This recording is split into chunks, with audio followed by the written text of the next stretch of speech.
of the choice of how to deal with content to the platforms without us as regulators and legislators to have a say. And that's why I'm also concerned about the lack of hand-holding or dialogue with the platforms in the risk mitigation system. The report that Ricardo just mentioned is a report that I was a shadow rapporteur on in the URI committee, and we have a risk mitigation system there, but it is, as I see it, comparing the proposal, we had a little bit more influenced by an European agency or an authority, whereas I'm a little bit concerned that things will be left up to the platforms too much. It feels a little bit at times like we're trying to sort of codify the terms of service that the platforms have at the moment. And on the issue about advertisers, I see it as problematic looking at political advertisement and non-political advertisement, because where do you draw the line? And also, we really need to make sure that we all have access to the data, because the voluntary systems that we see, for example, on platforms like Facebook, are not actually very useful, because you can see who has advertised on that particular ad, but through the individual ad or through the individual person, you cannot see the full scope of advertisement. Mm-hmm. And where do you draw the line, Karen, on political advertising? I don't think that we should draw a line, because what is political for one is perhaps not political for somebody else. And therefore we need to look at targeted advertisement as it is and not just look at political advertisement. And it's interesting, in the transparency obligations in the DSA, I don't recall whether they oblige platforms to identify who has paid for the ad or just who has put it up. And I remember that was a debate a couple of years ago, that we should have more transparency on who's actually funding these ads, because you had all sorts of these. As the old saying is, you should follow the money. Absolutely, follow the money everywhere it goes. Siada, I'd like to bring you in on this point of the Good Samaritan principle here. How do you respond to Karen's comments there that too much could be left up to the platforms under such a principle? Well, so that's why I actually put my hand up, because I was hoping to be able to respond to that. We actually did try to rethink what the Good Samaritan principle could potentially look like. And so we issued a paper on safeguards, now I think a couple of months ago, where we tried to build it on European values and the e-commerce directive initially. So the safeguards would have oversight, first of all, would not be entirely left up to the platforms to decide. They would be implemented by the platforms, but their efficiency would be overseen, and therefore there would be some kind of looping it into an oversight mechanism. I would of course encourage everybody to read our paper. It's on our website, a bit of self-advertising here. But no, we did actually put some thought into it. There is a way to move away from the Good Samaritan principle, like it's entrenched in Section 230 in the States, and to move to a European option. And that's exactly what we tried to put forward, is how can you make it more a controlled environment rather than just leaving it as a carte blanche. Mm-hmm. Okay, thank you. Ivana, I'd like to give you the opportunity to respond to those comments. I can see you've written in the chat. Yeah, absolutely. So I think it's really, really important to clarify, the reason that a Good Samaritan principle has been advocated for by so many human rights organizations, UN special rapporteurs, etc. But it can't be carte blanche, of course. What it does allow is for particularly the moderation of this, challenging piece of lawful but awful pieces that we know, these are things about sometimes very unpleasant speech that obviously a platform does not want on there, but we don't want to see a sledgehammer illegality. And it's really important that in order for that to be rights compliant to Good Samaritan principle, we need to get the notice and action part correct, with the correct procedural safeguards for users. So I just wanted to stress it from an international human rights perspective. The Good Samaritan principle is an important tool, but it's only rights compliant when we get that notice and action framework piece rights to accompany it. So by no means is it a carte blanche. It's actually just really important to keep our online space open, that we don't have that over emphasis on takedown, because if companies are afraid that they're going to incur liability, even if somebody sends them a notice saying, I think what the person said is illegal, then that's really going to have a chilling space. So again, that balance is important to take right, and it's important that we see that balance, that it's not just Good Samaritan, but it's Good Samaritan with a clear and stable, rights compliant notice and action framework. Mm-hmm. And you use an interesting phrase there, lawful but awful content. And a lot of our industry representatives before the presentation of the DSA were very keen to make this distinction unambiguous between illegal content and harmful content. And Saida, I just wondered if you think that that distinction has been made crystal clear in the DSA text.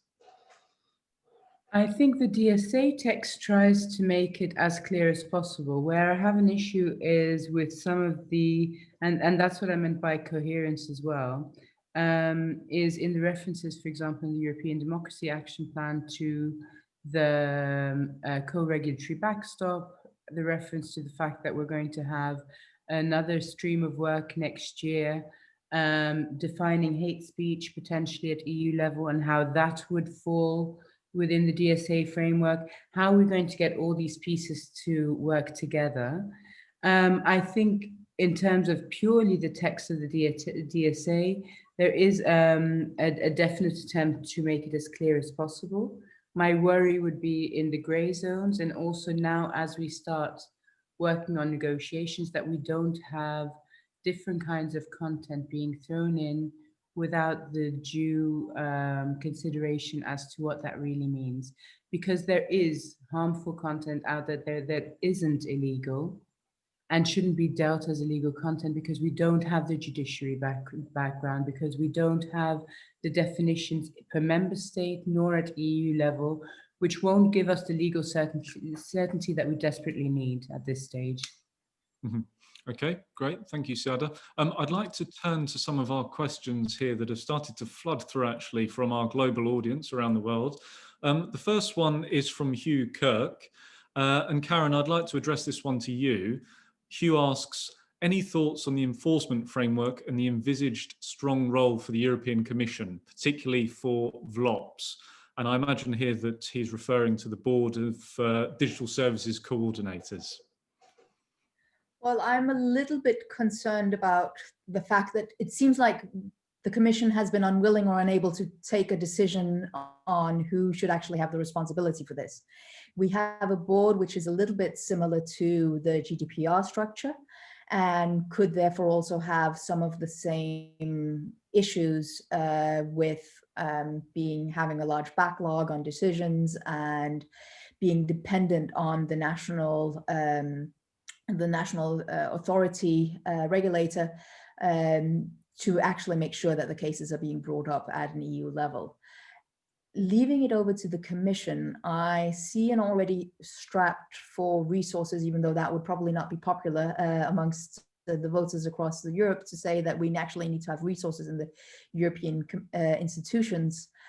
But we do need, if we want to have a Commission that can take decisions that are unpopular with industry, platforms, political actors and governments, then they actually need to have the resources to do so. They need the manpower and they need the competent manpower to do so. And I'm a little bit worried about looking at DG Connect or DG Competition and trying to figure out, or one of the other DGs trying to figure out who should be the ones responsible for doing this now. It's interesting you say that and make the comparison there with data protection authorities all across the EU, because there has been a lot of criticism leveled at some data protection authorities in particular that they haven't been resourced enough or that they just haven't been doing their job properly. Ricardo, I wonder what you think about this idea of digital services coordinators under this Commission umbrella, kind of modelled on the framework we have for the GDPR. Well, to be very honest with you, it was a very positive surprise, the kind of governance structure that came out from the Commission, I would say. And here in town, we do have some very important and well-known think tanks that produced some reports, very interesting reports, that proposed already these very similar solutions for the enforcement and the governance structure. To be very honest, the idea and concept of digital services coordinator is quite interesting, because first of all, we are talking about independent authorities that need to coordinate with other national authorities. They have a direct supervision to the enforcement, but at the same time, we will have at European level that European Board for Digital Services, which is also a very independent advisory group that will be composed by all the digital services coordinators. Of course, they will advise both the digital services coordinators on each member state and the Commission.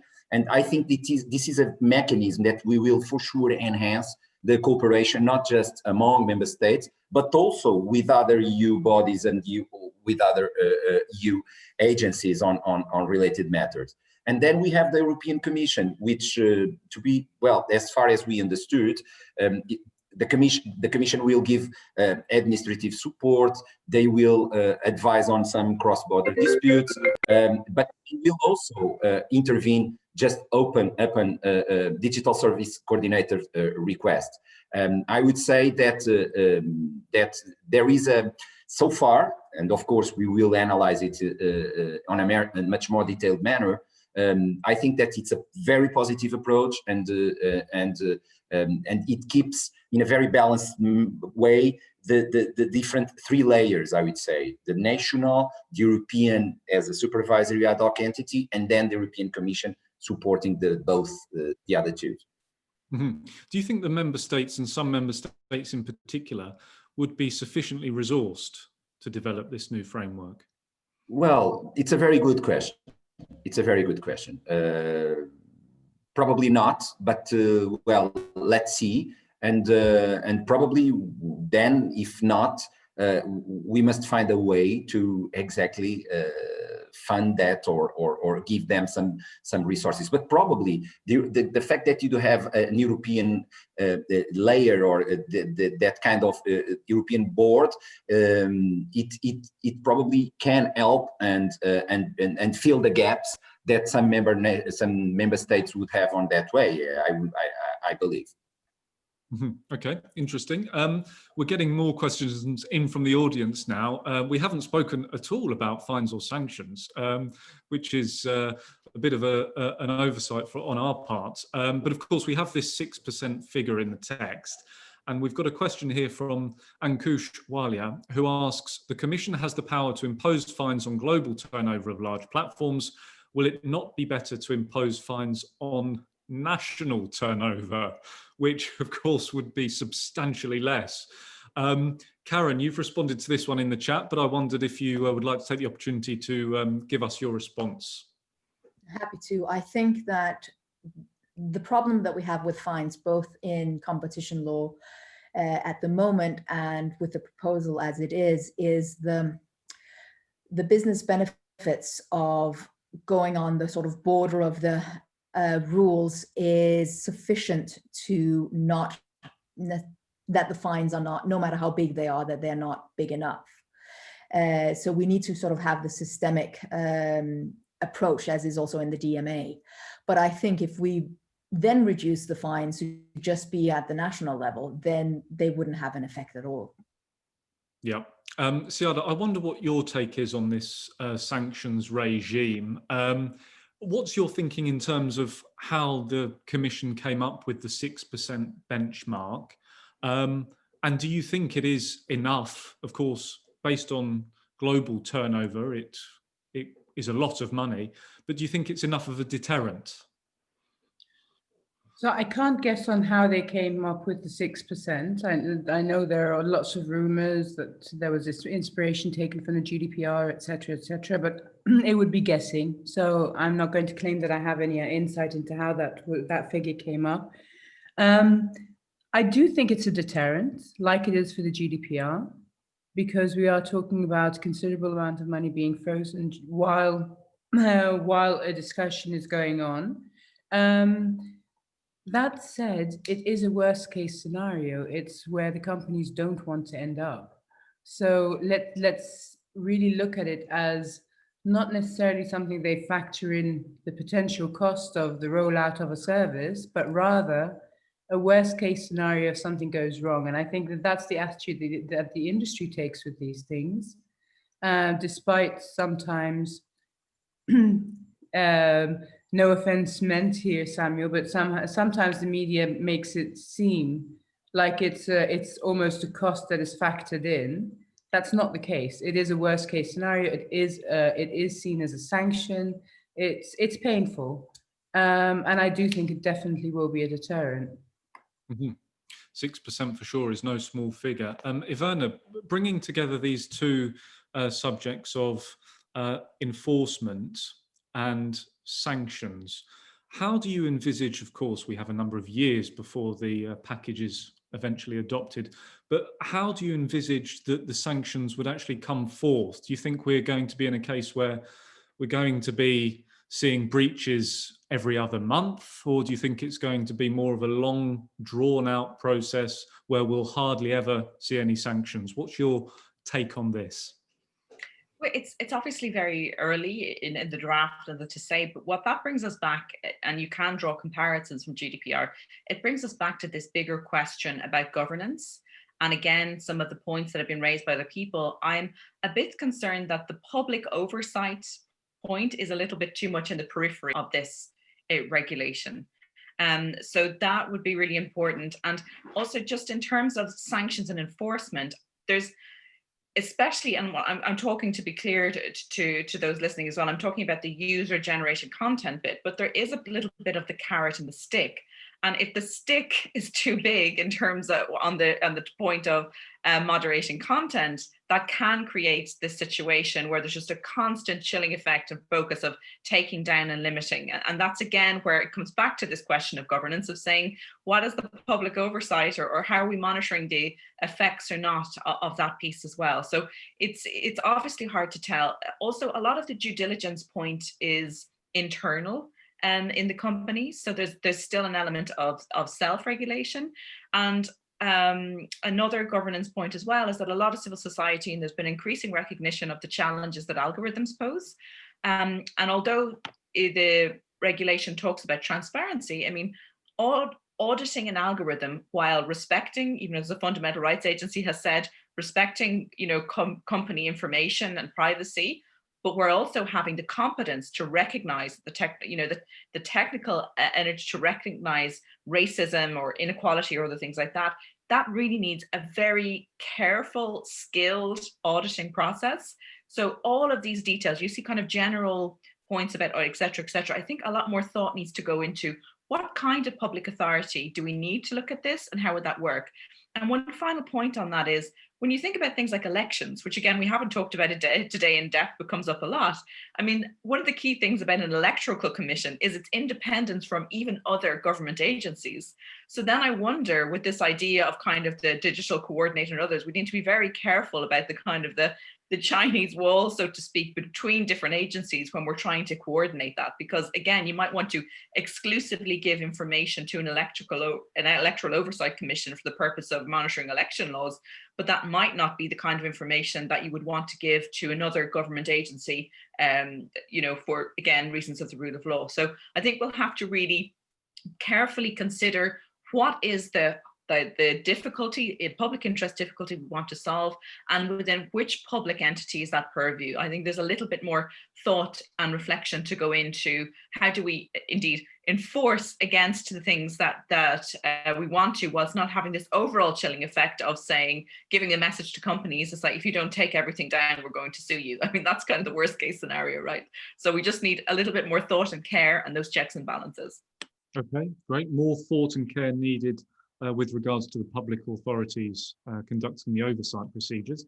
Ricardo, we have a question for you here from Anya Helser from Facebook. And this kind of bridges on from one of the previous points we were just talking about.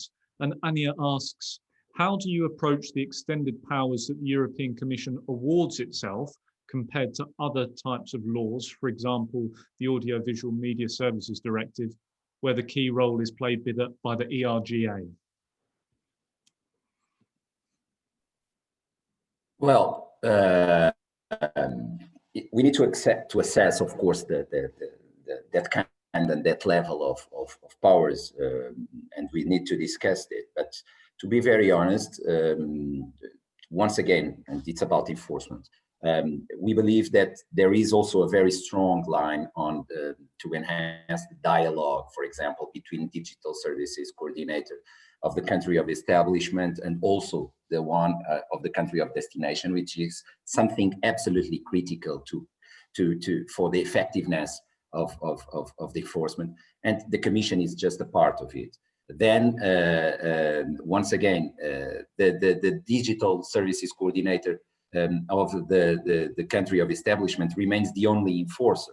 This is very important to be noted. The Commission just can assess compliance by the digital services coordinator of the country of establishment. But what I think that, of course, a balance need to be set. But I don't think that we can also make that parallelism between this scheme which is a very new one with something that we do have in other legal frameworks. But just one very brief comment on your previous questions and previous discussions, that enforcement is always the last mile, okay? I think that more important than that, and that's what I've told you in my previous comments, was the fact that, for example, and I think that there are a lot of people concerned with the missing stay down mechanism on the proposal, for example, and also the fact that, for example, also the know your business principle, know your business customer principle, that just apply or would apply to marketplaces. It's also something that for sure is now concerning a lot of people. And if we can, I would say, get also a balance or not a such narrow perspective on those two aspects, of course, it will impact afterwards on the needs or not of enforcement rules. You know, it means that I don't think that we should start looking just for the last mile, which is the sanctions, the fines, but there is something much more important to be discussed previously. Okay. Simon, may I just add to Ricardo's comment with regards to the European Commission's role on some of the transparency obligation. One of the things that it mentions, for example, is access to the actual algorithm. And my question then would be, that would require a very special expertise to be able to understand how the algorithm works. So maybe this is just my shortcoming, but a couple of summers ago, I thought I would learn more about machine learning, and I did a Stanford course online, which I found extremely difficult, and it was like Chinese to me to start reading the code. And then we really need to see is what are we trying to achieve through that? It's going to be a new role for the Commission that will require very specific expertise, that will require safeguards for the companies, because that's proprietary information, that's part of their trade secret. How do you put that in place? And I think that those are, like Ivana said, details that we will need to iron out in time and discuss and really consider properly. Mm-hmm. Okay, yeah, there could be intellectual property. Just to react, based on that rationale and the Ciara's comment, based on that, we would just have quantum scientists elected to the parliament. We could just have, I don't know, doctors to the Committee of Health in the parliament. I don't think that's the main reason, or that should be the main reason to question the role of the Commission or whatever it is on regarding this proposal. I think that of course we need to have expertise, and I think that we do have that kind of expertise on the different interinstitutional layers here in Brussels. Mm-hmm. Okay, wonderful. Thank you very much for all your comments there. We are rapidly running out of time and the questions keep on flooding in, so I'm sure we'll have to come back to this debate at some point in the future.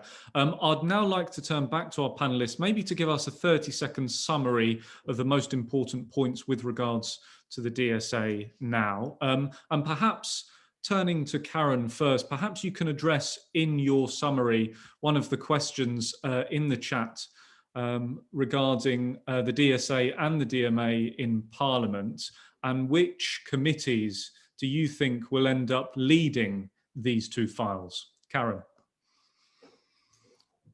Thank you very much. I just clicked enter on replying to that question. I think that the DSA will probably be, committees responsible will probably be URI and IMCO, as it has been with our own initiative reports, with an involvement also of LIBE for the fundamental rights. I think for the DMA, it's probably the more competition related committees. I think there is one, I can't remember, I think it's the Econ committee that is responsible for that. I think the proposal that we see from the Commission on the DSA is a good start. We really need to look into the devilish details of issues such as the Good Samaritan principle, how we do risk mitigation, and also the intermediate liability. These are the big issues that we have been discussing in the past year. Now we have the proposal in front of us. There are some sort of nice words about respecting, for example, the country of origin from the e-commerce directive, but I am a little bit worried that there will be loopholes allowing that this principle is not enforced as much as it has been. Thank you very much. And thank you for a good debate. Wonderful. Thank you, Karen. Loopholes in the DSA that need to be filled, really. Perhaps the European Parliament can do that based on the lead committees that could be for the DSA, IMCO and URI, if the initiative reports are anything to go by. Siada, I'd like to turn to you now for your concluding remarks. Okay, so I think we've got a good start here, and now it's up to us to foster what has been started well, instead of breaking it down. And that's what I really hope that we cumulatively as a bubble can actually continue to do, and work together instead of finding the differences between us, but really actually try and keep on focusing and take this one forward, because the opportunity for the EU is huge on this one. To continue its footprint on being the trendsetter on digital policy making, I think it's very big. And for us to get something that will provide legal certainty for all of us as stakeholders. It's there. We just need to now iron out the kinks and really work together. So very positive. And then I'd just like to say thanks to Samuel and thank you to the panel for a really interesting debate. Wonderful. Thank you, Saida. There, a trendsetter it may well be, just as the GDPR received a lot of negativity at the start, but eventually became the golden standard for data protection across the world. Yes, very much indeed a trendsetter. Ivana, I'd like to turn to you now for your concluding remarks. So just to say thank you so much to the organisers for the opportunity and for inviting me as a civil society representative, because it's exactly these kind of multi-stakeholder conversations that we all need to have over the next few years to get the best results for people and for our democracies. So I would, you know, share I guess the hope as we go into this unusual Christmas break, to say that we do have some really good ideas. Obviously a lot of people in the Commission have worked very hard to put this on the table, and that we really just, you know, make sure, as you said, this will set global standards. It's why even the UN High Commissioner for Human Rights has weighed in on this point. So we need to be really careful, also considering even rule of law, even less in places outside Europe, that we send the right signal and strike the right balance in protecting our elections, our speech and our democracies. Wonderful. Thank you, Ivana, there. And yes, you do raise a good point. We haven't actually really thanked the Commission for managing to get this proposal on the table before the end of the year. God only knows that the e-commerce unit were working, I imagine, 24/7 to meet the December the 15th deadline. So thanks to the Commission for getting it to us before the Christmas break, at least. That's an important message to remember. Ricardo, I'd like to turn to you now for your final words. Yeah, indeed. Yesterday, we've been told that 2 days ago during the technical briefing, more than 200 journalists from all over the world have attended that technical briefing. I think that it's amazing because it shows to everyone that this is a European opportunity to be, again, a pioneer in regulating digital markets. That's why we will give a top priority to this legislation during the incoming presidency. But of course, being pioneer is not enough. We must make sure that our rules are fit to regulate businesses which are by nature global. This is very important, and we must get it done on a very balanced manner and future-proof. Wonderful. Thank you so much, Ricardo, and good luck for the Portuguese presidency. Thank you. Starting off in January. A big thank you to all of our panelists for taking part in today's debate. Don't go anywhere though, because after the break, we are having a whole new panel on the subject of the Digital Markets Act. So we're going to have a bit of a 10-minute break now, and then we're going to come back afterwards with a new discussion on the Digital Markets Act. We'll see you back here in 10 minutes. Thank you.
Welcome back, everyone, and thank you very much for staying with us for the second part of this afternoon's panel, where we'll be talking about the Digital Markets Act.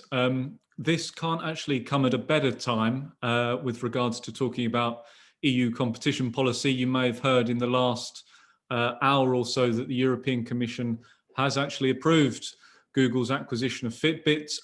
Whether or not this comes into our discussion a bit later on remains to be seen, but of course another very relevant development in the world of EU competition policy. Just a couple of housekeeping notes to remind you, if you weren't with us for the DSA panel before the break, these sessions are being recorded. They will be available for download after the event. All the mics and cameras of audience members, of course, have been turned off by default. We would really like you to get involved in this afternoon's discussion as well. So if you have any questions or any points that you believe is noteworthy, please include them in the Q&A functionality on Zoom as well. So as part of the DMA proposals earlier this week, we will see so-called gatekeeper platforms prohibited from engaging in practices deemed to be of detriment to contestability and fairness in online markets. Fines for non-compliance with the rules have been pitched at a maximum of 10% of a company's annual worldwide turnover, and platforms that engage in systematic non-compliance of the rules could come in for other remedies, including behavioural orders, but also last resort options of divestments or potentially structural separations, although I think that's highly unlikely that that will ever be enforced, my personal opinion anyway. We are delighted this afternoon to be joined by a stellar panel of experts to discuss this issue. We have with us today MEP Anna Cavazzini. She's a Green MEP and of course the new chair of the Internal Market Committee. We also have Gökhan Setintas of the German Economy Ministry. We also have with us Alexandre de Streel from the Centre on Regulation in Europe, and we have Guido Lobrano, Director General for Europe at ITI. So we're going to start this session with some brief opening statements from our panelists before embarking on more of a free-flowing and dynamic discussion between us all. And then at the very end, we will open up the floor for questions from our audience. So without further ado, I'd first like to turn to Anna for her opening statement. Yeah, thank you, Samuel, and thanks for the invitation.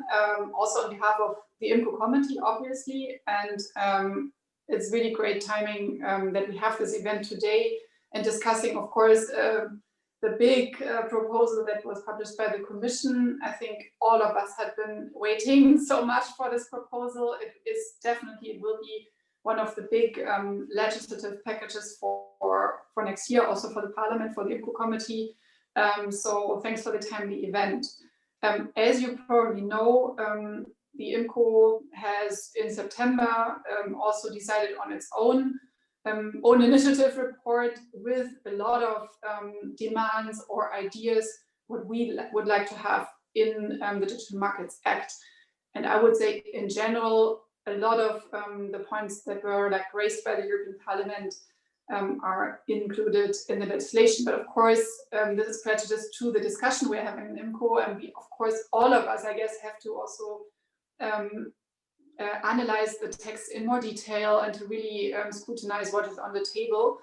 Very, very likely Commissioner Breton is coming tomorrow to the committee and discussing the proposals at hand.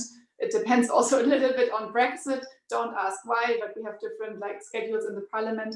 But of course, if we have a discussion with Commissioner Breton tomorrow, you're all, of course, invited as usually to follow the web stream, follow the debate in the IMCO committee.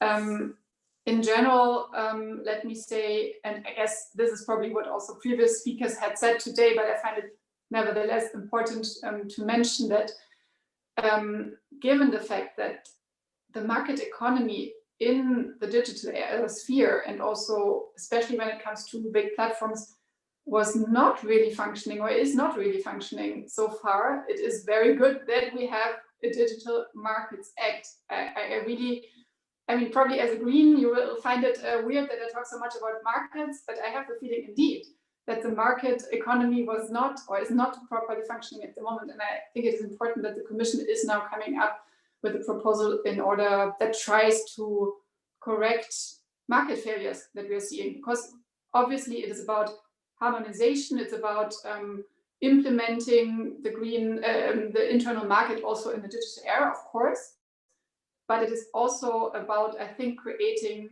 a proper competitive, proper market functioning surrounding that is good for the consumer, but also for the smaller businesses, for example. So probably I leave it here, but I'm looking forward to just a very interactive discussion, which I find better than long statements.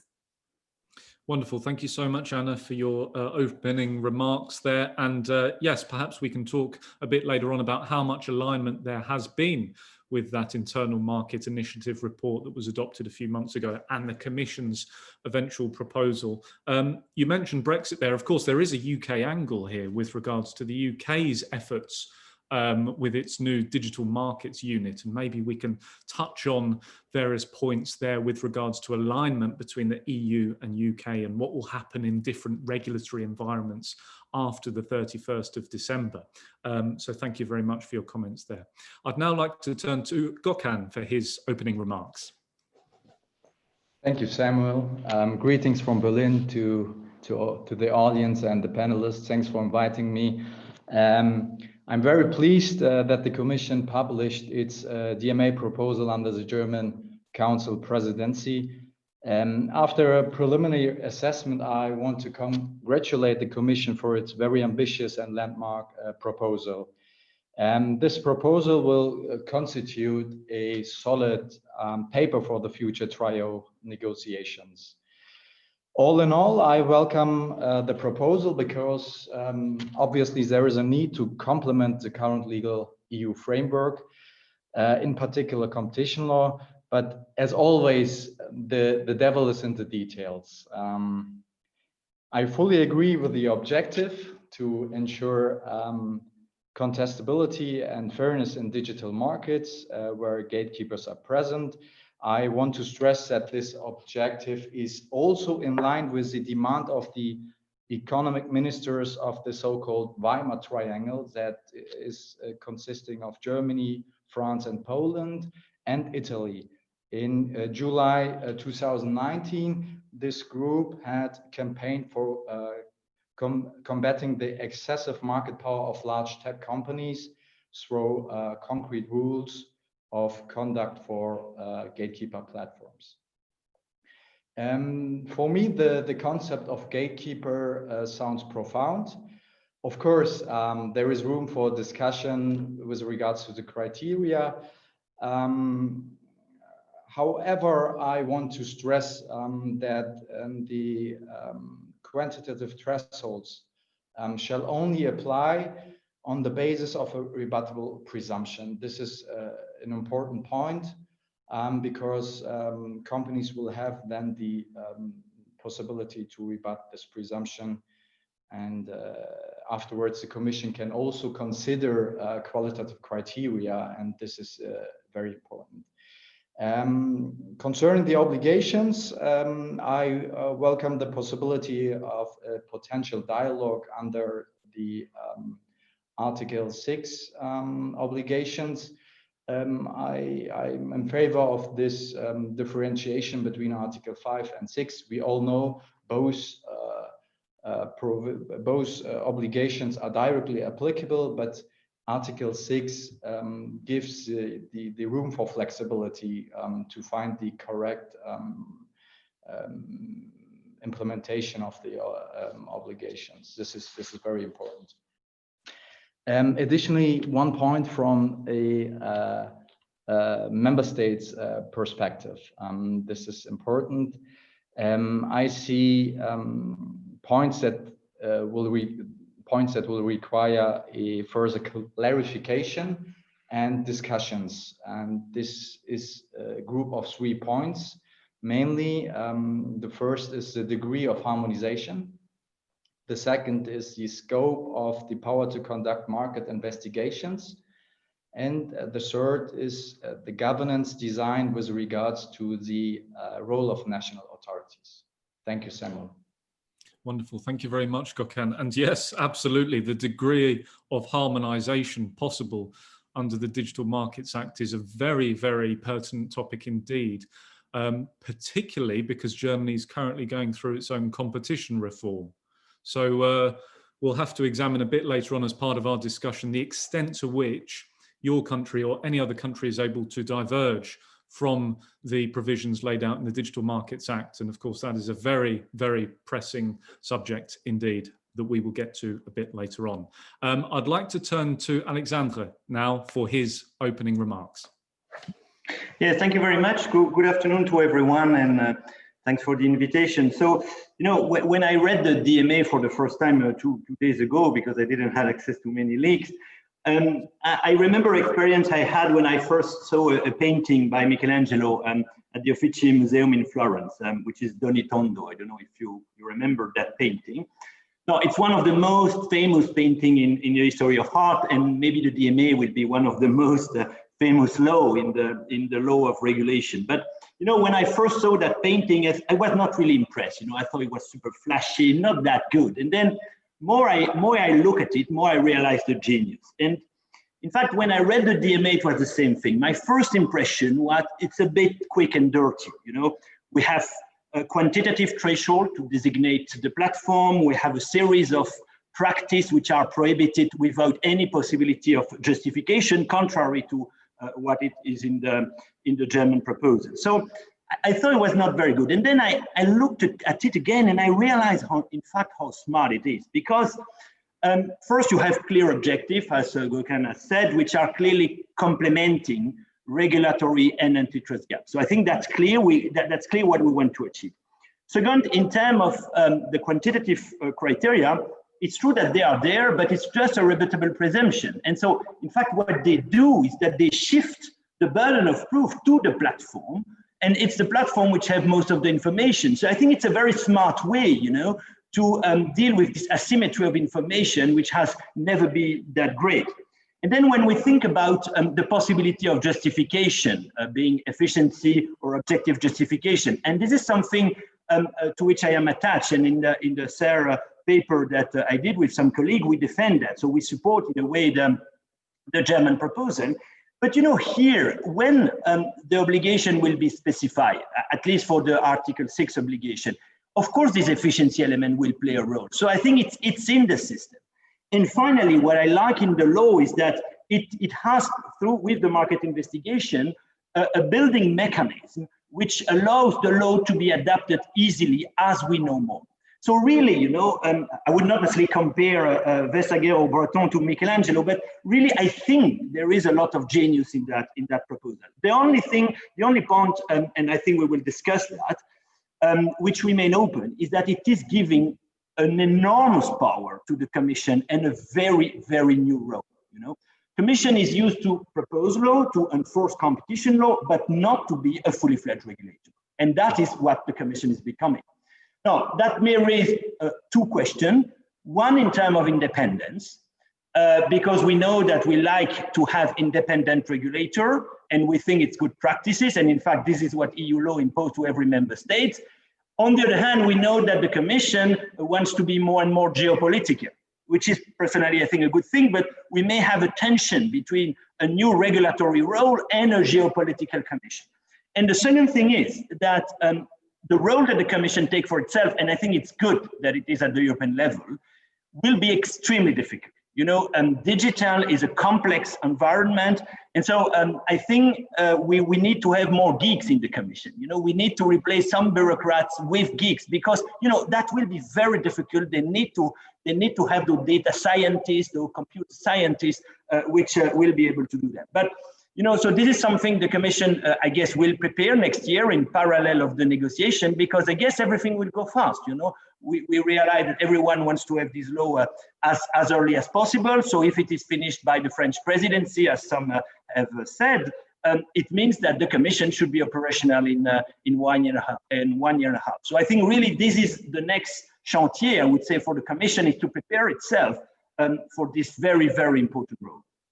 Great, wonderful. Thank you, Alexandra. A year and a half would be remarkable speed, actually, I have to say, for this. But let's wait and see. You raised some fascinating points there, particularly with regards to the flexible nature of the market investigations, obviously attempting to remain future-proof for new forms of innovation and new forms of practice that certain gatekeeper platforms will engage with. And as well, yes, the very problematic issue of the Commission acting as a regulator for its own rules, really, that could raise further questions in the future. So hopefully we can get into the detail a bit more later on. But thank you for your opening statements there, Alexandra.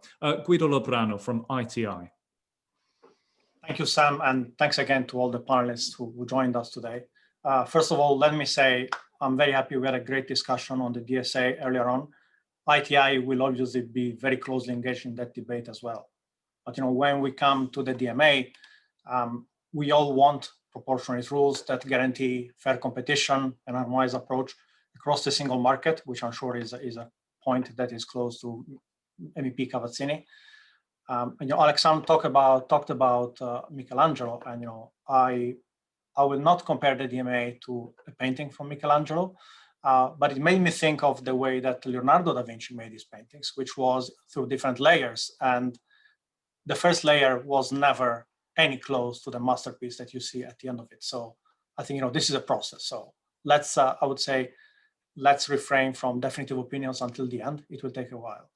And the other point is that, beauty is in the eye of the beholder. So unsurprisingly, given the variety of companies that will also be engaged in these discussions, and also the members of ITI, many of them will have a specific perspective and they will draw their conclusion. But still everybody agrees with the goal of ensuring market access for innovative challengers, safeguarding consumer welfare and economic efficiencies as well, which Alexandra referred to. In particular, consumer welfare, I think, needs to continue being the beacon for any reform.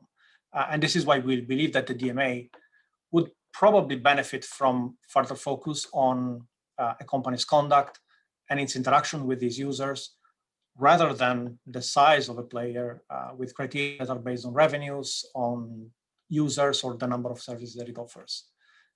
And I'm a lawyer as a background.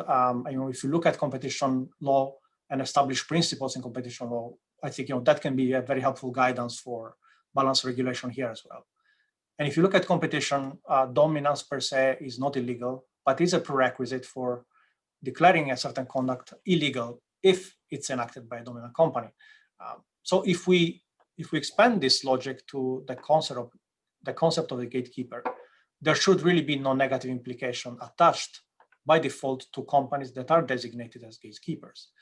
This is only a prerequisite to attach more stringent obligations to the platforms that play a systemic role in the market. You mentioned, Sam, the CMA, the UK process. The CMA actually doesn't talk about gatekeepers. It talks about strategic market status. So maybe we can take inspiration from that approach that looks somewhat more balanced. I talked about economic efficiency and innovation. If we think about the list of obligations for gatekeepers, I agree with what Gökhan has said. We believe a business should always have the possibility to justify its conduct, so the rebuttable presumption, based, for example, on efficiency or objective justifications, like the need for protecting the security or integrity of the platform. And there is a lot to say about the specific obligations as well. I'm sure we will come to that, as we will come to the role of the Commission and the increase in powers, and also the flexibility that the Commission has in making certain decisions. We'd like the whole process to be a little bit more objective. Just a final word here, related again to the single market, but also to the international dimension.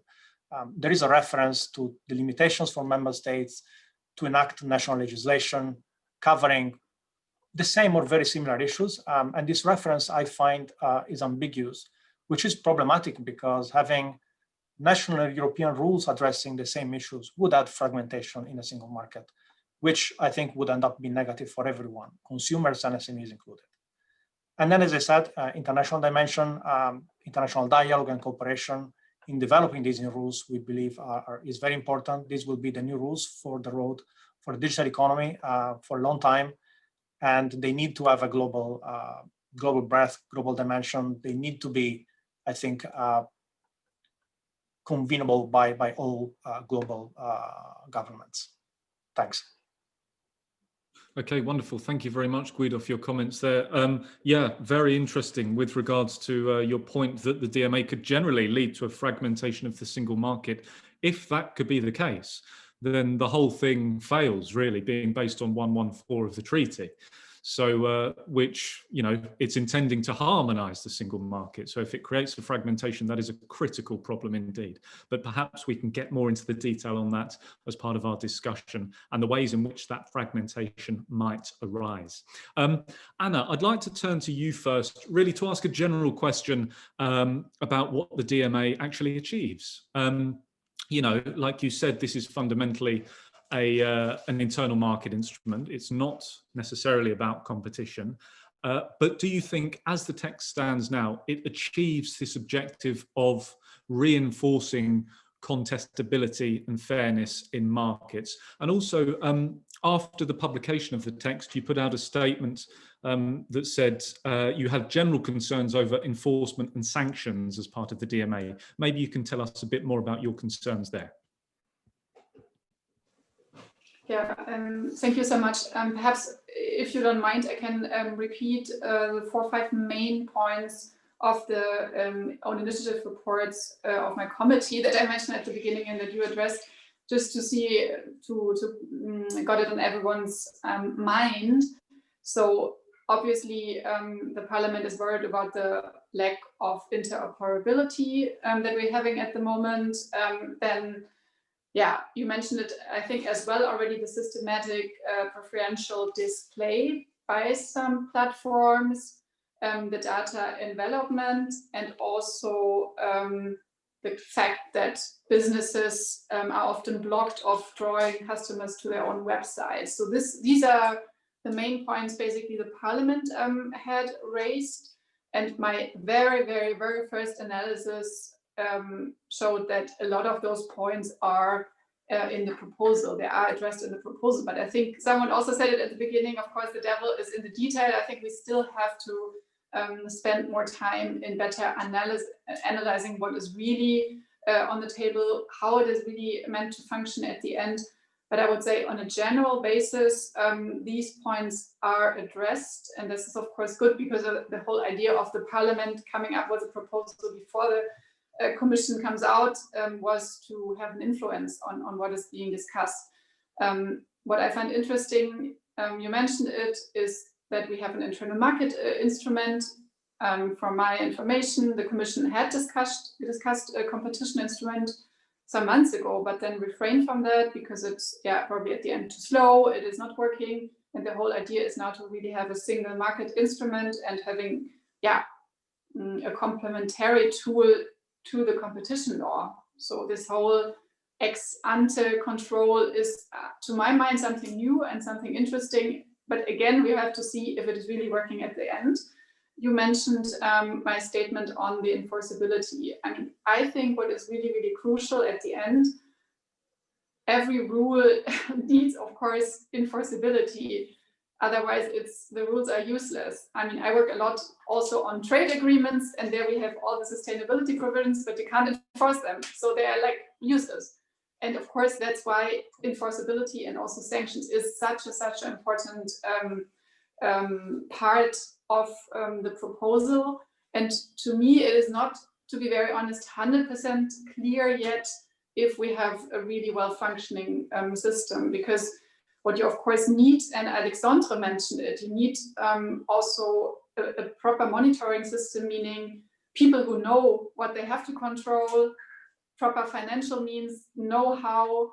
You have to have a mechanism in place where you can really work with the national authorities together. This is really important for GERCAN. So, and all of these things, I'm not 100% sure if they're probably in the proposal, but I'm sure during the course of the discussion in the European Parliament, we will also address and make sure that we will have a proper enforcement mechanism. Let me say one thing at the end. I observed a lot of reports on the very intensive lobby activities, which I think is is fine. This is a very important part of democracy, but I think in general we have to make sure, and this is of course something that we as parliamentarians will also feel, the Commission felt it, that we have to have a balanced approach between, of course, industry lobbies and their very legitimate interests and their knowledge, but also having in mind consumer groups or you know, freedom of rights, NGOs or whatsoever. So I think it is also important to have a balanced approach when it comes to the stakeholders. Okay, thank you, Anna. Alexandra, what sort of enforcement mechanism do we need to see in this? You know, you raised your concerns there about the Commission perhaps having too much control over enforcement. Do we need some sort of a completely new institutional mechanism to ensure compliance with the rules? Yes, I fully agree with, and I think this enforcement is absolutely key because, you know, this DMA will just be a piece of paper in the official journal, hopefully not too long, but that will just be that. So, and I'm not sure that the issue is institutional. To me, the issue is more how they will operate. And really what we need to think is this new way of oversight. You know, there is new way of work, and then there is new way of oversight. And I think those new way of oversight could resolve around three things. First, regulation needs to be more participatory. What does it mean? It means a good dialogue between the Commission, in this case, the regulator, and the platform and the gatekeeper. And I think that is relatively well organized in the proposal, thanks to a very smart use of presumption. In fact, the law will force, as I said before, will force the platform to disclose some information that up to now they have not done it. Because, you know, I agree with you, Guido, that maybe some behavior are justified for security reason or for efficiency reason. But it's not enough to say that. I mean, it needs to be proved. And I think at this stage, it has not been proven enough. But this participatory regulation should also involve all the other stakeholders.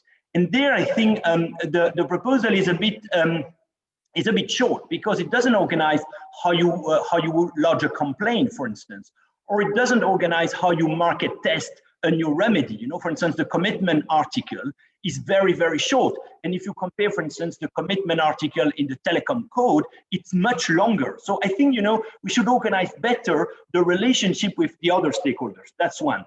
The second thing, and I will be quick, it's experimental. I think clearly we will make mistakes. And so what the Commission should have is possibility to test different type of remedy. For instance, if they want to change a choice architecture, they should say to the platform, try 3 choice architecture differently and tell me what works best and come back to me. You know, that's very important because experimentation doesn't cost a lot anymore to do. So I think that's important. And the third element is database. Now, what I think is good in the proposal is that it gives a lot of investigation power to the Commission to go into the algorithm. That is very good. But the question is, will they be able to do it themselves? So I think, you know, the Commission should develop their own artificial intelligence tool to deal with the zillions of data they will have to deal with. So in a nutshell, I think this new way of enforcement means that the Commission should be inspired by the platform themselves, because, you know, what makes this strong is that they were able to have operations which are more efficient, and I think the Commission should be very efficient in that in enforcing these two. So participatory, experimental, and database. I think that's the key stuff I would like to see developing. Great. I'd like to bring in Guido here to, or maybe Gökhan, did you have a point that you wanted to raise? I saw you raise your hand there. Possibly not. No. Yes, I wanted just to mention that these are very valuable comments from Alexandre, and I guess we have to consider them in order to have to implement a system which is really flexible, because digital markets are flexible, the business models are flexible. So the Commission needs also to experiment, like Alexandre said, and I welcome his points here. Guido, on this idea of a rebuttable presumption, I want to ask you firstly, based on the metrics that the Commission has thus far presented, do you believe that many of your members could further down the line exercise this rebuttal potentially? And speaking more generally about the gatekeeper definition itself, when we think about these thresholds being set at, 45 million EU users with more than 10,000 annual business users, how exactly can we identify across very different online services and with varying degrees of use in terms of frequency, how can we identify those numbers? Thanks let me start by your last question first. And actually the two are connected by one, I think, approach, which is we need to be very objective here, especially because we're talking about asymmetric obligations that would only apply to certain companies and not others. And so I think, my first point really about the criteria is that you really need an objective and rigorous process for the identification of what you would call a gatekeeper. We need to have criteria that are not, first of all, designed to define or exclude certain companies by default. If you look at the specifics, it is not clear to me, for example, how turnover may be an indicator of a significant impact, while a relevant criterion like market share is not taken into account. I understand, obviously, that defining market share is a lot more work than looking at turnover, because you need to define a market and you need to see what are the market shares. But the market share obviously matters a lot if you need to assess how influential a company is on a certain market. By the same token, having a lot of users isn't necessarily a bad thing if those users are also using other sites and other platforms. Having one social network account does not preclude you from having other accounts in other platforms. And so, as you pointed out as well in your question, I think, if having a profile does not mean also being an active user. So that's also another factor. The conclusion is, I think we need to have a very straightforward definition of what constitutes a user, especially. And what's in the proposal now is that the Commission would define these specifics through delegated acts, which is also something that we highly recommend should be changed. We believe this criteria should already be defined in the law so that the Parliament and the Council have a say into those. And it's a much more transparent process where every stakeholder, going back to implicability, can participate. Mm-hmm. Delegated acts are, by definition, non-transparent. Mm-hmm. On the process angle, this objectiveness need to apply to the procedure as well. The proposal gives a lot of flexibility to the Commission in deciding to pick up a company that does not meet the criteria, or vice versa, to exclude other companies that fall within the scope. Obviously, the Commission will always retain the right to regulate and make the modifications, but that authority is now really, really broad and also significantly less subject to scrutiny than what is desirable. You need, I agree with both Gökhan and Alexandre, you need effective enforcement, but you also need checks and balances. And enforcement is not effective if it's not credible, if it doesn't have checks and balances, if it doesn't provide also the opportunity for the companies concerned to actually interact with an enforcement agency and provide arguments. Especially when you're talking about an institution that combines an enforcement mandate with a political mandate, like the Commission. Mm-hmm. Okay, thank you, Guido. Anna, I want to turn to you now and maybe ask about potentially the view from Parliament in terms of the scope of gatekeepers.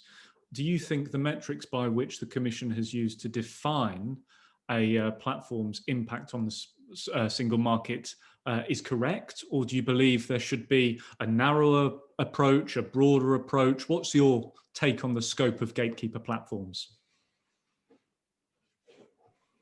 Yeah, thank you so much. You bring me now in a little bit a difficult position that or as a Green politician, have a position, but in the IMCO committee, we don't have a very exact position on that yet.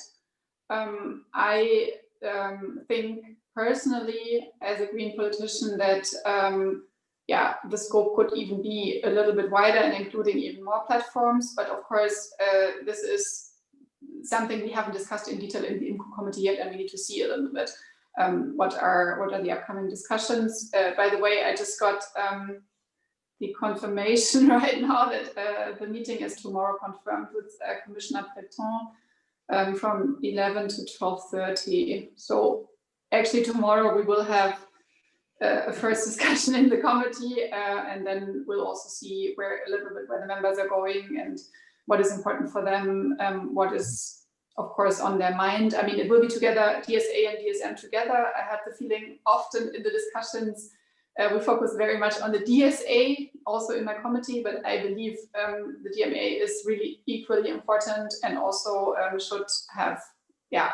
a lot of attention. But when you asked me again, or getting back to your question, I think it is important to, of course, have a distinction between like smaller and bigger platforms. But I think at the end, we need here, as well as with the enforcement, a solution that really makes a change at the end for the consumers and for the small businesses. And that is why I think it is important not to only tackle the huge platforms, gatekeepers, but to also see where else we have problems in the competition, in like the market functioning. And it might be the case that, probably the margin set by the Commission is a little bit too narrow.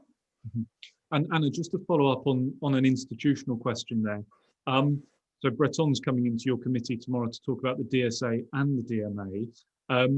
Is it your position that the IMCO committee should lead the DMA as well as the DSA? Because I understand there's been a bit of a rivalry between Econ and IMCO for the DMA.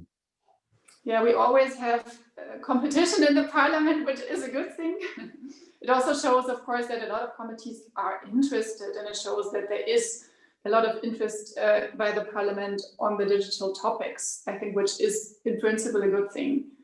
And I can say after the first analysis that we did and the clear analysis that it is a single market tool, it is not a competition tool.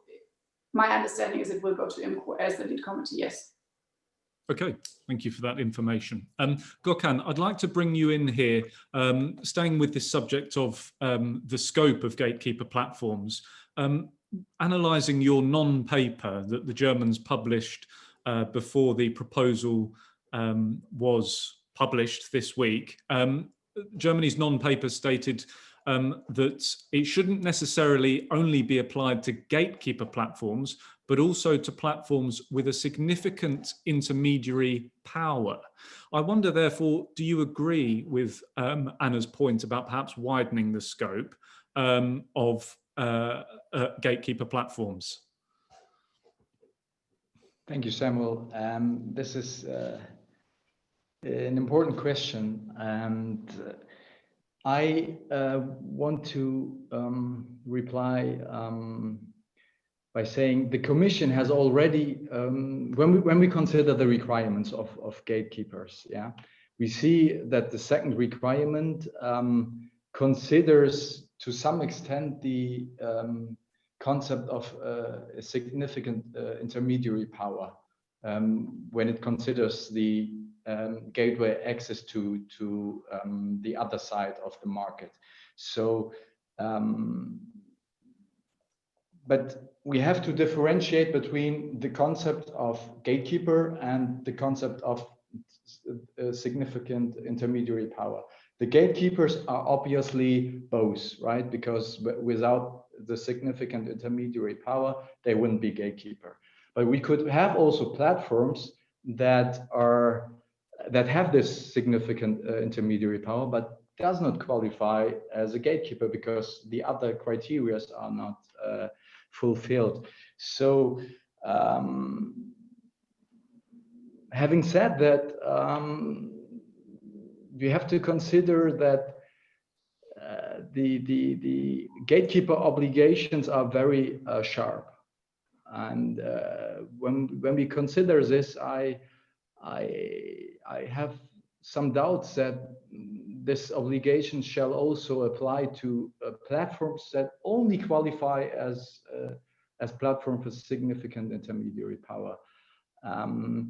What we could do instead of extending these obligations would be to have a real NCT, which could address structural market failures, or to impose another provision which allows the Commission to act below the threshold of market dominance when companies reach the relative dominance status. So this would be, I guess, the better option. And this could be, of course, this could be done within the DMA when you would extend the scope of the market investigation tool to a real NCT, or of course you could do it outside the DMA by proposing a real NCT on its own. Very interesting comments there, Gökhan. And Alexandra, I want to turn to you now on the subject of the NCT, because we saw it all but eliminated from the final Digital Markets Act. After months of expecting this new competition tool to be presented to us, what exactly happened there? That's what you should ask to the Commission. So I don't know. But I think to some extent, you know, this NCT idea, this broad NCT, because we have a kind of a narrow NCT, you know, in the DMA, which has become, you know, a tool to improve the DMA in a flexible way, and which is good. But, you know, the broad NCT, personally, I think it was a good idea, but I think we need more time to discuss that, because this was, you know, a huge reform, a bit to the same extent like the adoption of the merger regulation, which took 40 years in Europe, or decentralization. So I am all in favor, but I am also in favor of having a more discussion on it. So I think it would be better for maybe that the Commission come with a white paper and organizing a big discussion around it. So I think the original idea, I don't know if it is dead or if it is parked. I hope it is not dead. I think it is parked, and that the Commission, once all those urgent files, let's say, are dealt with, will come back to that. But I think what the Commission did is integrating and having this kind of a market investigation, which is only by name a market investigation. I think it's more a dynamic instrument to adapt the DMA and to have a flexibility, as it was mentioned before. I think it was a smart thing to do, personally. Mm-hmm. But it has nothing to do with the original NCT idea. Mm-hmm. Okay, thank you, Alexandra. Guido, I'd like to bring you in here. Thanks. I wanted to, I think, you know, reframe that conversation a little bit, because I think it's one of the reasons why it's so complicated is because we focus so much on the scope, the companies that need to be included or not. You know, I think good regulation always comes from a different angle. You look at the problems, the conduct that a company enacts, and then you address those instead of, you know, looking at what companies do we want to target, which seems to be sometimes the discussion. You know, I have to say the Commission has been very careful in you know, making this you know, fairly objective, but I think, you know, there's quite some way to go there. And also in terms of, you know, the specific obligations, you know, Gökhan rightly said, you know, some of them are far-reaching and very sharp. It's very difficult to have, you know, an overarching comment on the obligations, because they're very different in nature. Some of them, they address valid concerns, you know, like data portability or self-preferencing. But, you know, then one would say, why doesn't everybody have to, you know, comply with these requirements? There is one obligation that talks about, you know, how a gatekeeper cannot prevent its users from complaining to public authorities if they have a problem with the gatekeeper. I mean, does it mean that non-gatekeepers can actually prevent their users from complaining to public authorities? I don't think so, right? There's another obligation that talks about combining users' data from different services without consent, which to me seems already contrary to the GDPR. And so again, that should be applied to all companies, regardless of their size or their nature. On the other hand, we should look maybe more closely at other obligations that for some may be a little bit too far-reaching for any company. For example, there's an obligation about continuous real-time access to data of users for third parties authorized by a business user of the platform. I mean, this is very complicated, but essentially we're talking about friends of those who are using the platform accessing the data of the users of the platform. That seems to be something we really should think about. So again, you know, I go back to my initial point. The fact that this is asymmetric regulation only applying to certain companies should make us be very, very careful in the way we do it. Guido, just to follow up on one point there with regards to the self-preferencing, the ban on self-preferencing obligation. It wasn't immediately clear to me if this was a specific ban on certain self-preferencing practices or a general ban. Had it been made clear to you whether this is a general prohibition of these activities or more of a specific thing? I'm afraid that's not the kind of thing that I can assess in the 48 hours we've had this proposal.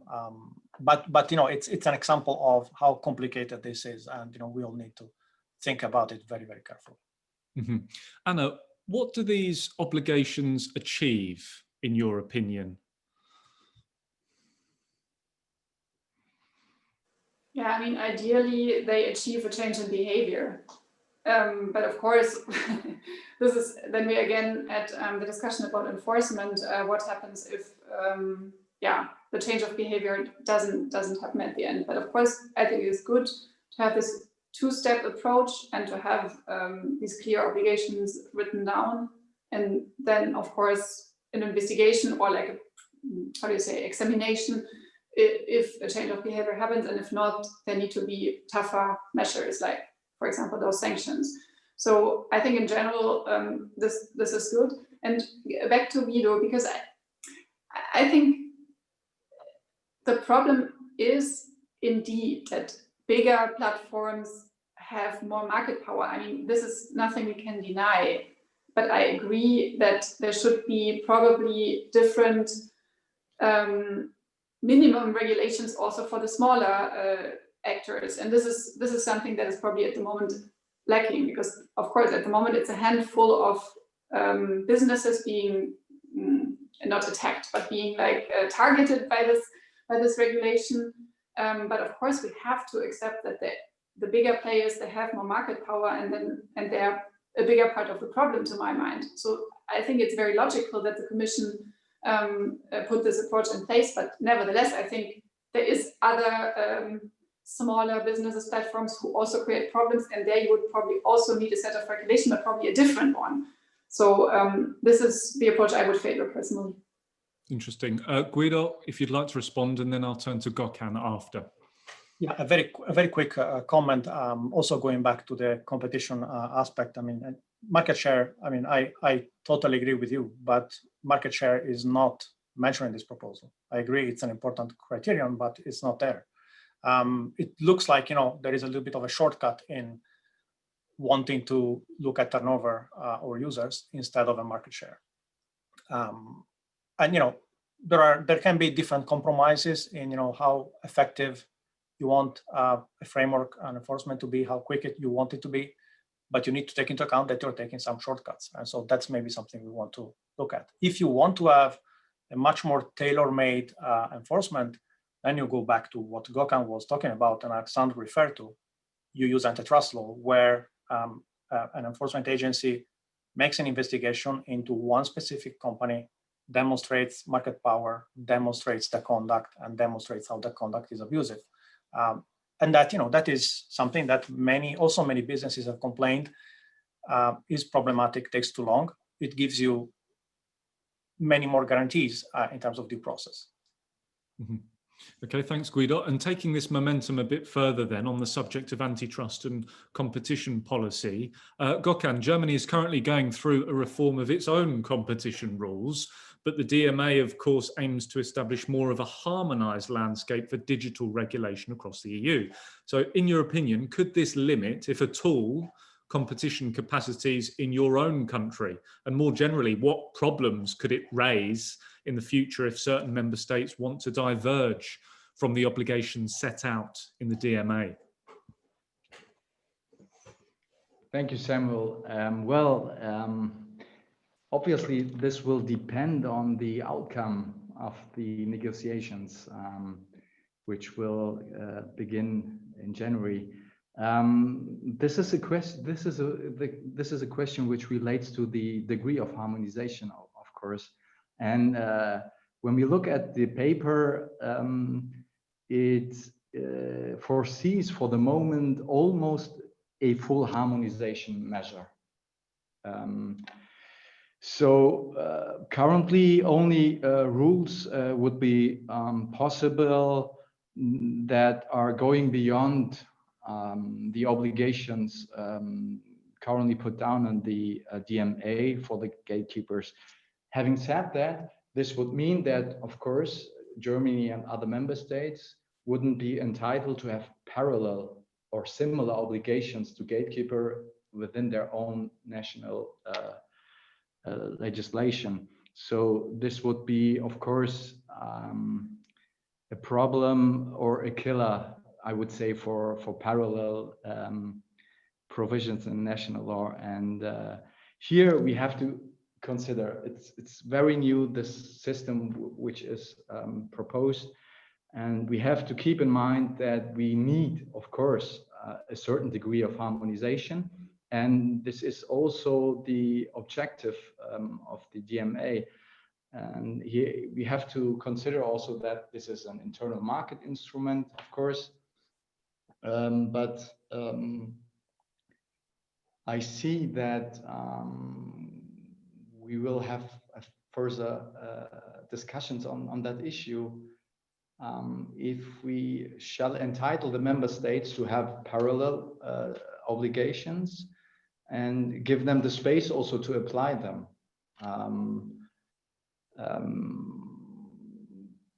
We will see. I mean, it's too early now to foresee the outcome of this issue, but this will be one of the major issues when we consider the trial negotiations. Well, we will see. Of course, I don't have yet, we don't have a final position, but I know that our competition department and friends would be in favor of having the possibility of similar rules in national legislation. Mm-hmm. Okay, thank you, Gökhan. We'll have to see and wait and how entertaining those trilogue negotiations are. But Alexandra, I want to turn to you now for your reading of this situation, because the emphasis on full harmonization that could lead or could be to the detriment of member states pursuing their own competition policy.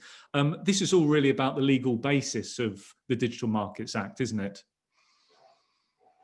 Yeah, I mean, there is 2 points about the legal basis. One is the point, and that was just discussed, and I agree with Guido that the provision as it is now is not extremely clear by saying what the member states can do and cannot do. And as Gökhan said, clearly this will probably be one of the most discussed provision in the negotiation.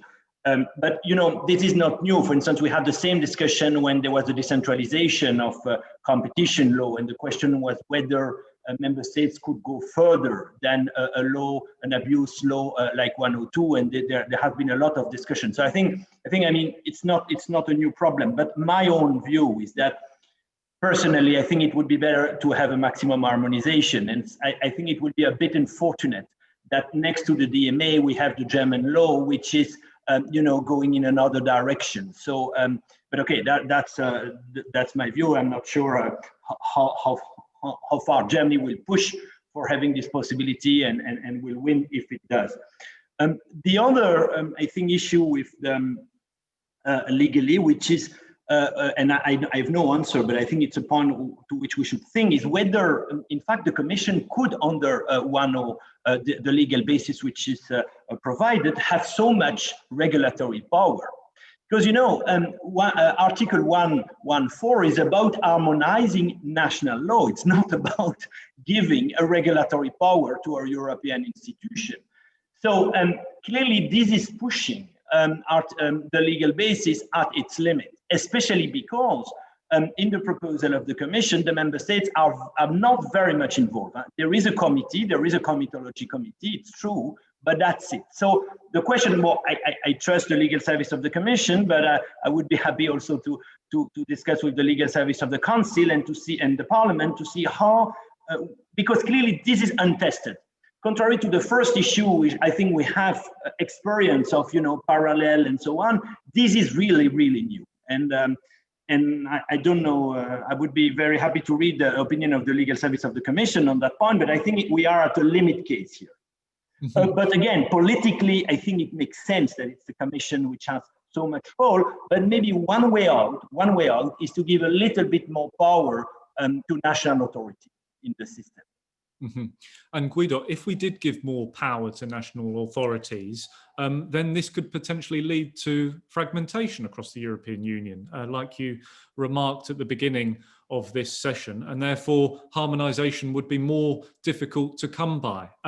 So Guido, how many issues does this raise in the future? Perhaps an over-reliance on full harmonisation across the bloc and a restriction on the competition capacities of different member states? I think it is not necessarily so difficult, and I agree with a lot of the things that Alexander has said. I think there would be a lot of benefit in a fully harmonized system. You can have a system where full harmonization is mitigated by a network of national authorities, like you have with the European Competition Network, like you have to a certain degree with the European Data Protection Board, and for important issues, national authorities get together and make one decision that applies to everybody and establish a principle that applies across the single market in a way that is consistent. So that would be possibly, a way to combine the understandable desire of member states to be part of the decision with the need for harmonization. Okay, great. Thank you, Guido. I'm aware of the fact that the questions are now starting to flood in from all over the world from our global audience here. So I'd like to take this opportunity to address a few of them now. There's an interesting one here on the market investigation facility. I think they've done away with the word tool now in the Commission because it was had too many similarities with the new competition tool. But Anna, maybe you could answer this one from Grania Holsworth, who asks, given the scope of the market investigation tool in the DMA, how should the setup of this look like with the given institutions? Do you see a role for DG Comp? Also maybe regarding the obligation to inform on concentrations, or do we need another setup entirely?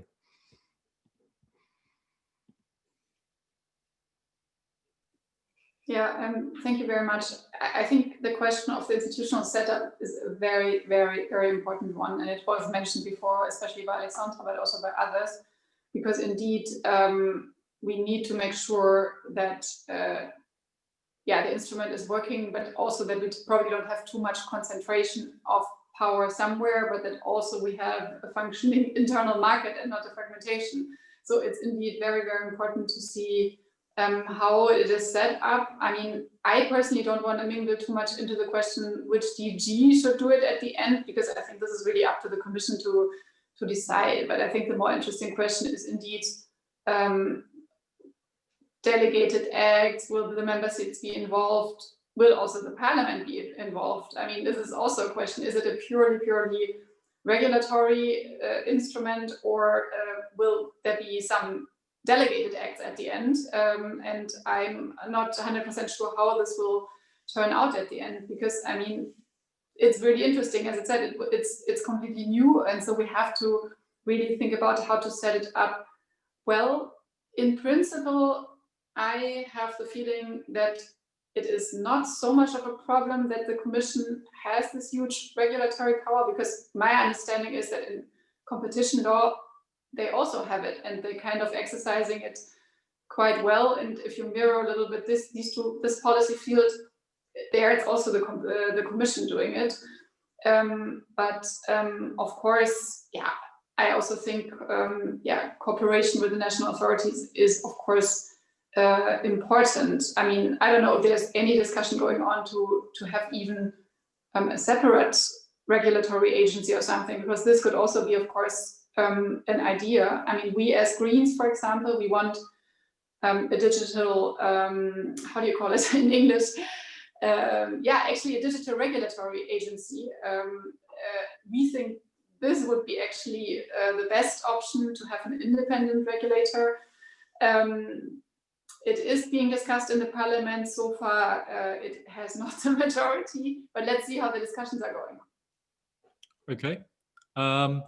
Gökhan, what's your position on this idea of an independent regulator, completely outside of the institutions? Well, it's an interesting idea. We have to consider this, but I can stress that the German federal government has put forward before the DMA was proposed in its non-paper that the Commission should be responsible for pan-European cases. So this would give the Commission the room and flexibility to apply the DMA on a uniform way. So we would have a uniform application when the Commission would be responsible for pan-European cases. And this is, I guess, a good idea.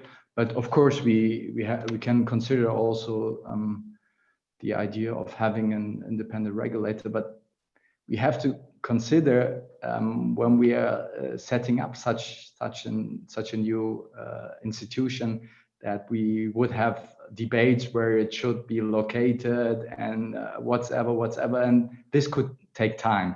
So, but we need, of course, to progress, and this could be an obstacle. And what we have to consider is also that the Commission has to apply 101 and 102, notably. And when the Commission would be entitled to enforce the pan-European cases, it could balance the cases better with regards to the DMA and 102 cases. So there would be a better coherence. I can see some problems which could arise when we have an independent regulator, and the Commission, when it comes to the competences and the application of 102 or DMA. So this is also a point which we have to consider. Mm-hmm. Okay, wonderful. Thank you, Gökhan. Coming back to the questions from our audience, we have one here from Kay Jabelli from CCIA, who actually makes a reference to the opinion of the Regulatory Scrutiny Board.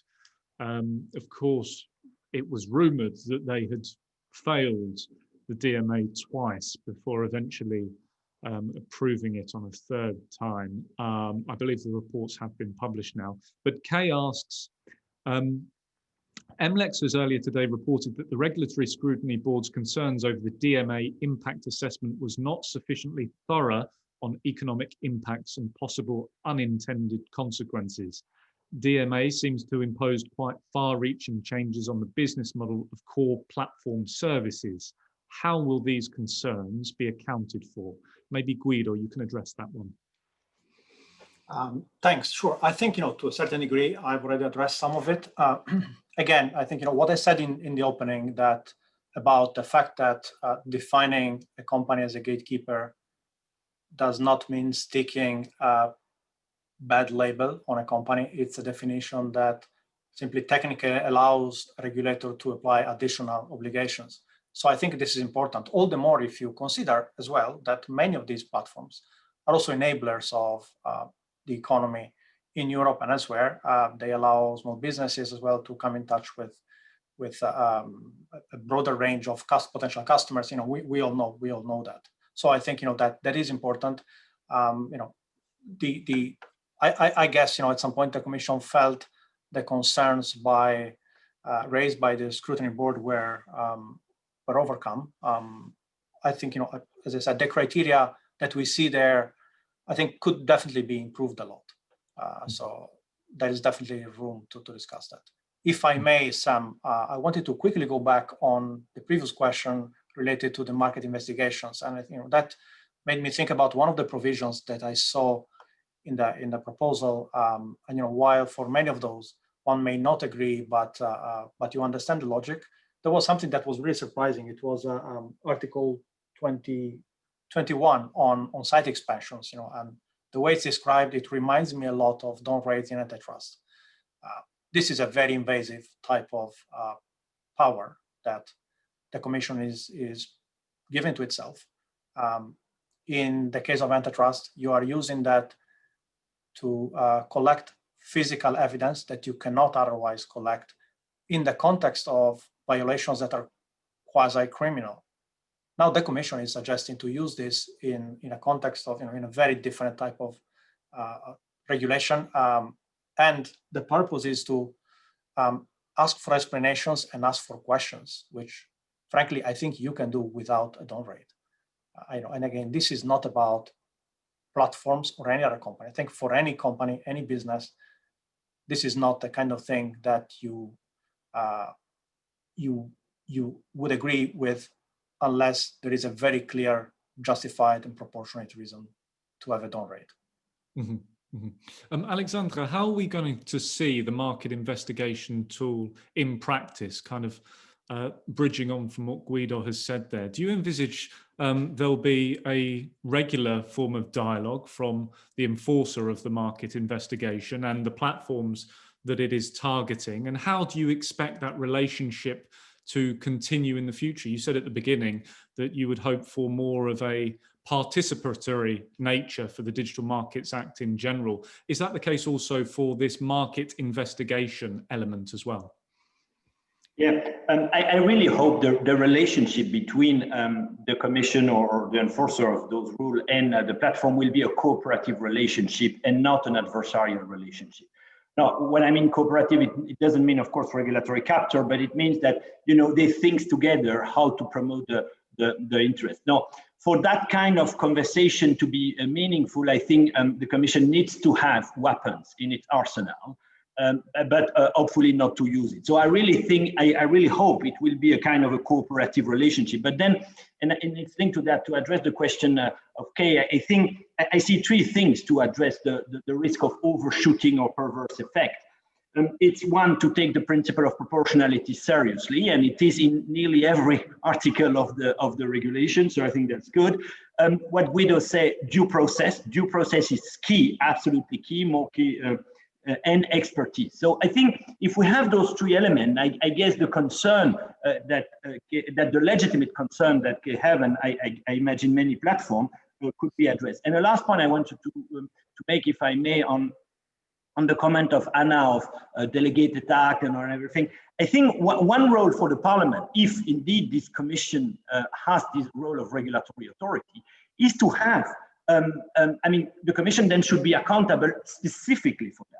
And I could imagine that you organize specific hearings every month or every 2 months, like we have in fact for the ECB now, which is in charge of supervising the Systemic Bank of Europe. I think, given this new role that the Commission could have, I guess the Parliament also should have a new role in, taking this accountability into account. So, there is two things. There is due process during the process, and then the review of the court, which is key. But also, I think the Parliament will have a role to play here more than ever, and not as a legislator, but as someone who controls what a regulator is doing. Mm-hmm. Is that a role you would be comfortable with taking up, Anna, as part of the Parliament? Yeah, I like the parallel that Alexandra is drawing to the ECB, because indeed they are also, the Parliament had acquired this new role of controlling the ECB. And for example, we have now our own, basically scientific unit in the Parliament administration, because of course, in order to properly control, you need a lot of knowledge, you need a lot of analysis, you need the data, because otherwise it's a farce. It's not a proper control. And this is But I think it's absolutely important that the Parliament has absolutely this scrutiny and control power if the Commission gets so much power. But then we have to make sure how to really organize it well in order not to having just a window dressing control. Wonderful. We are rapidly running out of time, but just before we get to our closing remarks, I just want to ask Guido about a bit more of a geopolitical question, actually, because we heard from Werner Steng at the very beginning of today's event that this isn't an anti-US package. This isn't anything targeted at specific big tech firms emanating from Silicon Valley. But I just wonder what your members make of the DMA in particular, Guido. I mean, is it something that you believe could damage diplomatic relations between the EU and the US, or could it build a bridge? Could it build an entirely new global culture with regards to how we regulate the digital economy? So let me say that our members make a lot of different things about the DMA. First of all, in general, I think for any legislator, it is easier to pursue an agenda that is a little bit more tough on non-native companies or industries. That is certainly not right, but it's a fact of life. I think what is really important to consider are at least three factors. One is that European innovative and successful companies are more likely to emerge in an ecosystem that is open and business friendly as much as possible. The second is that, as I said already, you need rules that are targeting proven and clear market failures with proportionate rules, because these rules might one day apply to domestic businesses too. And the third, I think, element is that for rules that end up affecting foreign companies more strongly, they tend to provoke reactions by foreign policymakers. And that creates a global trading environment that is not good for anybody. So, I think my conclusion is that it's both in the interest of the EU, but also the multilateral trade system that these key rules are objective, they are non-discriminatory, and this is also important in terms of precedent, because there will be other governments that pick up similar ideas and change them, and they may not necessarily share the same due process principles. And as Alexandre stressed, these things only work well if you have due process. If you don't have it, it's really, really problematic. Mm-hmm. Due process is a priority, says Guido Lobrano there. We are rapidly coming to the end of today's session. Unfortunately, we could talk about this forever, but I'm sure there will be many, many more panels to come in the future. But now I'd like to turn back to our panelists to deliver each a short 30-second summary on their opinions with regards to the Digital Markets Act. And perhaps first we can turn to Gökhan. Thanks, Samuel. As I said before, the DMA is a solid paper. Of course, there are open questions. We have to clarify and discuss them. We have raised all the points. We will have very important negotiations, and hopefully at the end of the day, when I'm looking ahead, that we will have a DMA which is really able to implement its objective in a way that is effective. That's important. We need an effective implementation, and hopefully we can all contribute to this with all stakeholders. Thank you, Gökhan. Efficacy and a multi-stakeholder approach is important. Alexandra, your closing remarks, please. When I think about it, I think maybe the platform will be a key in European integration, because what this DMA is about creating a federal trade commission at the European level. Something that people would think it's inconceivable. So beyond what we are discussing here about digital, I think there is a huge progress in European integration if we go along like that. And we will, for the first time, have an FTC in Europe, which I think is a good thing, but require a number of adaptation in many of our law. We talk about the accountability, the parliament, the due process, and so on. So I think we also need, this is a huge change which needs adaptation in many other parts of EU law, I think. Wonderful. Thank you, Alexandra. European integration, a European FTC could be forthcoming with the Digital Markets Act. Thank you for your closing remarks there. Guido, if you'd like to give us your final words, please. Thanks. I think the conclusion is that this discussion is really complicated, and the fact that there is an asymmetric approach where obligations only apply to a few selected firms requires us all to be extra careful, regardless of who these companies may end up being. So we need to focus on what's important for consumers. We need objective criteria, due process, and proportionate, well-justified obligations that achieve a system that is credible, well-functioning, and effective.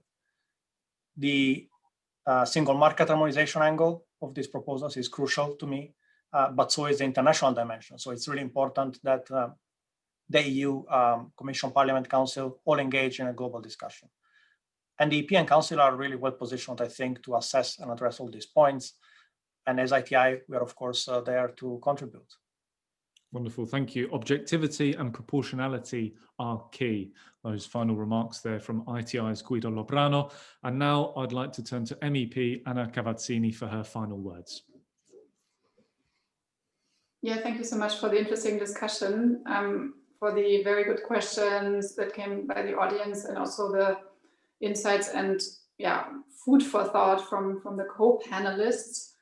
I really think we have now the unique chance to transform how the digital world works, and I a little bit hope for a second Brussels effect that came to my mind for the first time in place, the GDPR, and probably now we have the chance to not only transform the European digital market, but also, of course, get standards broader, globally also accepted. And I think if you read actually the platform of Biden, there is a lot of hope. There's a lot of divergence when it comes to the digital tax, but when it comes to regulating platforms, I think there's a lot of interesting signs from the new administration. So I think there can be a good cooperation even with the US and with the Biden administration on that. I'm looking forward to all the debates we're having in the parliament. We all know it's very bad conditions for having proper democratic debates with Corona, everything remote. I mean, imagine all these shadow meetings discussing everything remote, sometimes without translation. For MEPs who don't speak English, is absolutely not the best moment to discuss such a big legislation. But I can say that when I got elected IMCO chair, I also pledged to really make the debates more public, more involving people, involving more stakeholders, because I think it's important that it's not only like a super expert discussion where no one understands anything, that it's important that we involve also the public, the citizens of Europe. Thank you. Wonderful. DMA as a global trendsetter with an increased relationship, hopefully, with the Biden administration is the message there from MEP Anna Cavazzini. And that brings us to the end, unfortunately, of today's panel and today's event. We can definitely say that we're in it for the long run with these two files, and I'm sure there will be plenty more stakeholder events such as these in the near and distant future.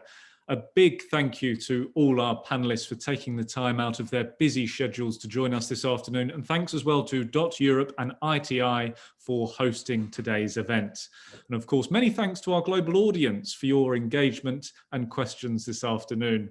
It's been a fascinating event, and I'm sure this will be just the first of many more to come. Thank you very much for tuning in, and we'll see you soon. Bye-bye. Thank you. Thank you, Sam.